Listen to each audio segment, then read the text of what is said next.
নমস্কাৰ exam crack নামৰ চেনেলটোলৈ আপোনালোকক পোনপ্ৰথমে স্বাগতম জনাইছোঁ যদিহে আপোনালোকে চেনেলটো পোনপ্ৰথমবাৰ ভিজিট কৰিছে অনুগ্ৰহ কৰি চেনেলটো ছাবস্ক্ৰাইব কৰিব লগতে কাষৰ বেল বাটনটো প্ৰেছ কৰি অল কৰি ৰাখিব যাতে আমি আপলোড কৰা প্ৰতিটো ভিডিঅ'ৰ নটিফিকেশ্যন আপোনালোকে লাভ কৰিব পাৰে মেডিকেল অসম চৰকাৰৰ চাকৰি মেডিকেল কলেজত বহুতো গ্ৰেড 3 পদ খালী এতিয়া কোনখন মেডিকেল কলেজত এই পদসমূহ মুকলি আপোনালোকৰ নিশ্চয় প্ৰশ্ন আহিব আৰু এই গ্ৰেড 3 পদসমূহত নন টেকনিক্যাল পদ হয় আমি কোনখন কলেজত ওলাইছে আলোচনা কৰিম তাৰ আগতে এই পদসমূহ হৈছে আপোনালোকৰ গ্ৰেড 3 পদ আৰু এইখিনি নন টেকনিক্যাল পদ হয় সেই হেতুকে আপোনালোকে সকলোৱে এই পদসমূহ এপ্লাই কৰিব পাৰিব ক্ষমা কৰিব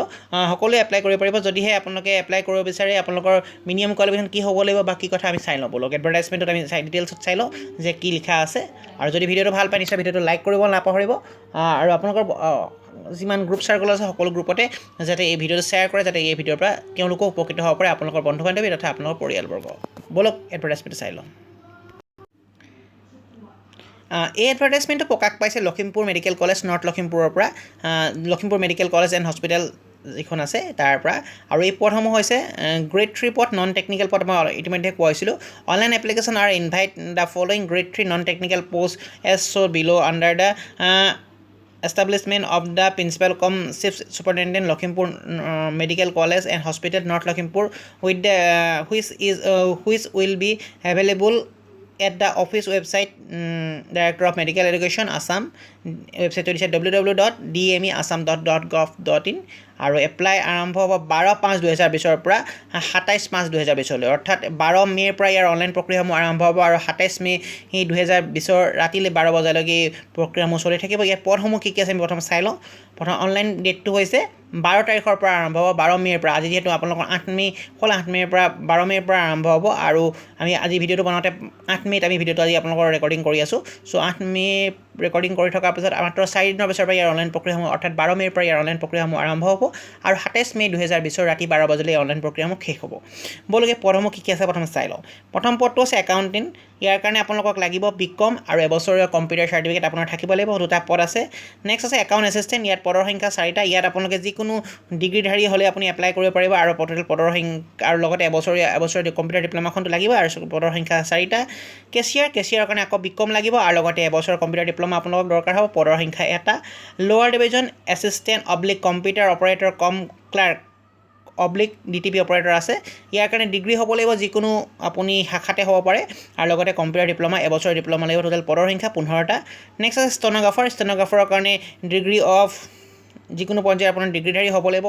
মানে ষ্টেন'গ্ৰাফাৰ ডিগ্ৰীধাৰী আপোনাৰ ষ্টেন'গ্ৰাফাৰ চাৰ্টিফিকেট থাকিব লাগিব লগতে আপোনালোকৰ ITF বা এবছৰীয়া কম্পিউটাৰ চাৰ্টিফিকেটো আপোনালোকৰ থাকিব লাগিব আৰু পদৰ সংখ্যা আছে দুটা নেক্সট ড্ৰাইভাৰৰ কাৰণে লাগিব কেৱল মেট্ৰিক পাছ বা মেট্ৰিকৰ সময় পৰ্যায় কিন্তু আপোনালোকৰ মিডিয়াম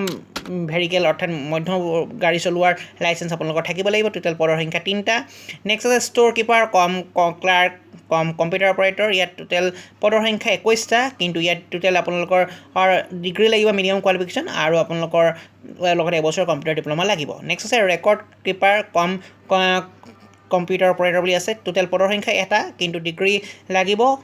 লগতে এবছৰ কম্পিউটাৰ ডিপ্ল'মা আপোনালোকক দৰকাৰ হ'ব নেক্সট আছে ৰেকৰ্ড ক্লাৰ্ক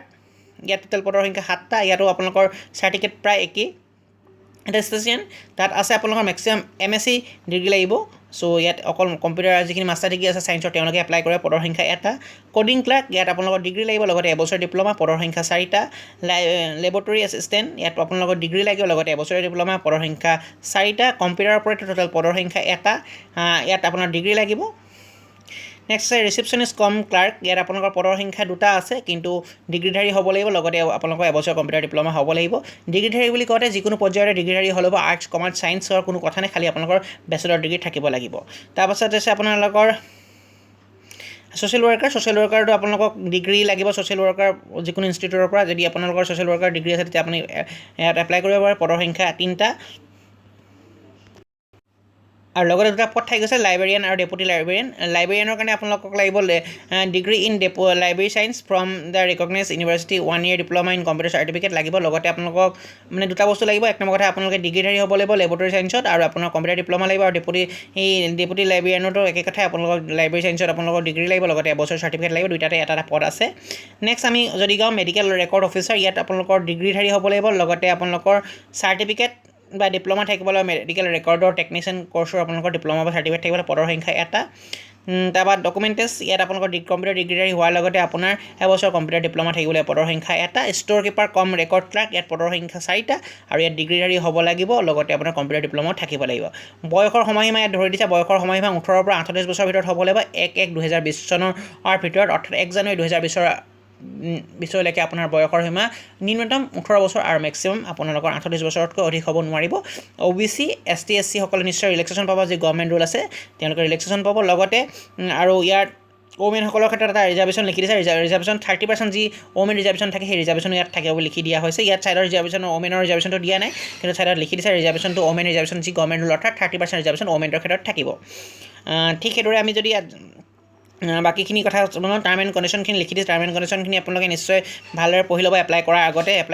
অনলাইন এপ্লাই কৰোঁতে নিশ্চয় সেই টাৰ্ম এণ্ড কণ্ডিশ্যনসমূহ দিয়া থাকিব, বা কি লাগিব সেই সময়ত ডকুমেণ্টেশ্যন সময় দিয়া আছে সেইখিনি বস্তু। আৰু ইয়াৰ এপ্লাই কৰিবৰ কাৰণে আপোনালোকে এই ৱেবছাইটটো সহায় ল'ব পাৰে। ৱেবছাইটটো হৈছে মই এবাৰ কৈ দিছোঁ www.dme অৰ্থাৎ ডাইৰেক্টৰ অফ মেডিকেল এডুকেশ্যন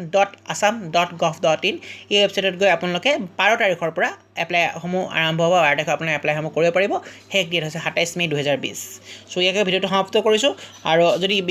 সবিশেষ জানিব বিচাৰে আৰু এডভাৰটাইজমেণ্ট চাব বিচাৰে আপোনালোকে এই ৱেবছাইটটোত গৈ গোটেইখিনি সবিশেষ চাব পাৰিব। চ' ইয়াকে ভিডিঅ'টো সমাপ্ত কৰিছোঁ। যদি ভিডিঅ'টো চাই ভাল পায় নিশ্চয় ভিডিঅ'টো লাইক কৰক, আৰু আপোনালোকৰ বন্ধু বান্ধৱী আৰু সম্বন্ধীয় ভিডিঅ'টো শ্বেয়াৰ কৰক। আৰু পোনপ্ৰথমবাৰৰ বাবে যদি এক্সাম ক্ৰেক নামৰ চেনেলটোলৈ আপোনালোকে